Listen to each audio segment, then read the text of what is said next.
Hi, this is Brad Linder with Liliputing, and this is the Amazon Kindle Fire, which is a tablet for accessing media, but also for reading books. And so I wanted to go over a little bit of the reading experience. The first thing you'll notice is it's got a 7-inch display. It's fairly easy to hold in a hand, although I find that for long periods of holding, the edges are a little bit more likely to push into your palm than I would like, so it's a little bit more comfortable to hold with two hands than one.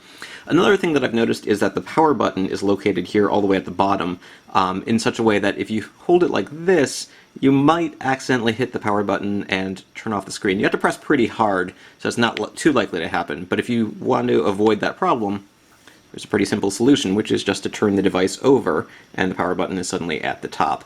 Not all applications will run properly upside down, but the home screen works and the e-reading applications work just fine. Another thing that you'll notice here is that it's a glossy screen, which means when you point it at direct sunlight or a direct light bulb or something like that, you're going to see some glare. You can reduce that to some degree by adjusting the screen brightness, but for the most part it's a glossy screen, which means you're not going to want to read outdoors. It's much more of an indoor reading device. Now there's a couple of different places where you can read. There's of course the Kindle ebook application, and this is for reading books that are purchased from the Amazon Kindle store or for books that you've sideloaded yourself. You also get a very similar interface if you email yourself books using the Amazon Personal Documents features. Scrolling is relatively smooth most of the time. Every now and again the graphic, sort of the animated effect as you slide from one page to the other, seems a little bit sluggish. But it never really takes that long to move from one page to the other, and I find it a little bit less jarring than when you're using something like, say, an e-ink display where it, from time to time, has to completely go black and come back. So the reading experience is pretty decent. You get a fair amount of text on the page, and you can adjust the font sizes. So you can do large screen, or large print if you like. I don't know why anybody would go that large. All the way to really, really tiny print. I find somewhere in between is a little bit more comfortable. You can also adjust the line spacing, the margins, and the colors. There's not a lot of color options here. You have a sort of sepia tone, or you can do a sort of night mode with black text on white, or white text on a black background. This works well if you're reading in a dark room, because it doesn't put quite as much white light in your face.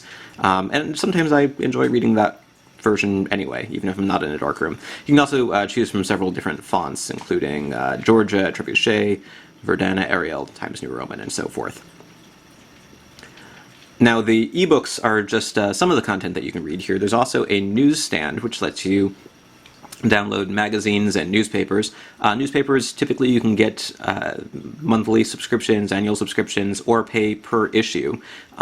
Magazines, monthly or annual subscriptions as well. And the newspapers, I actually quite like. This is the Philadelphia Inquirer, my hometown paper, one of my hometown papers, and you get different sections here, the front page section, the national and international section, and you can also jump to different sections. So if I want to read regional news, it'll jump right to regional, and then I can open an article in a view that looks very similar to what we saw on the ebook reader, and you can scroll between pages and jump to the next article. There's also a little toolbar at the bottom here that'll let me jump between articles in this section. And again, I can adjust fonts and other settings, and I can go back to the table of contents pretty easily. So overall, I like the experience of reading newspapers on here. Magazines are a little bit more hit or miss. Now, the default magazine application has some neat features, like it'll show you different pages, and you can scroll through pages here.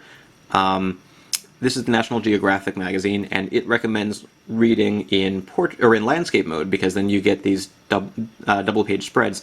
But essentially what they're doing is replicating the experience of reading the print edition of the magazine, and the text is really tiny here, so it looks very nice, but you can't really read it unless you zoom in by tapping or pinching, and then you sort of have to scroll in a kind of awkward way to get from one part of the magazine to the other, and the scrolling isn't quite as smooth as it could be.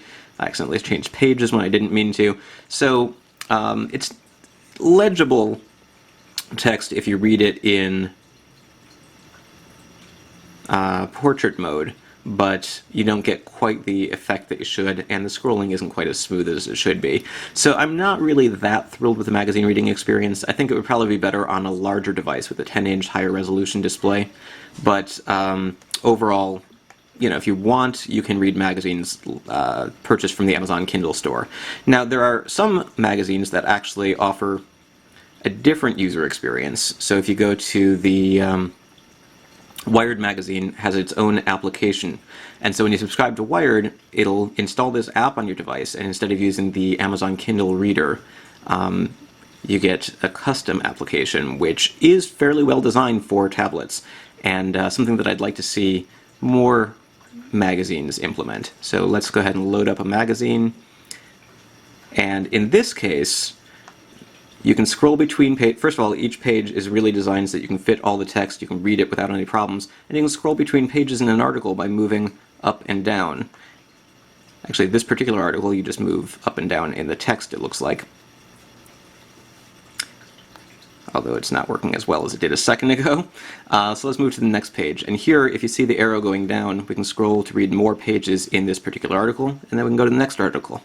So again, it's kind of replicating the experience of reading the print magazine, because we do have the print advertisements and the graphics and everything here, but you have a nice interface that's really designed for scrolling between different elements. And there's interactive media content here as well. So, for instance, we can touch to get more information, and also to buy, which is something that magazines which have been promoting various goods or featuring various goods for a long time probably would love to have more expertise in getting you to click a button and buy from the print edition of the magazine.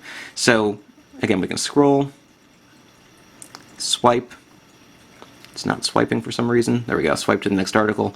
So it's not a perfect experience, but it's much more fluid, much more interactive, much more well-designed, much better designed to take advantage of the tablet interface than some of the other magazine content that we've seen. One weird quirk to the Wired magazine, though, is that when you click to bring up the menu, we don't get the typical Kindle Fire menu. Instead, we have home, back, and menu functions up here at the top of the screen instead of at the bottom. So let's go back home.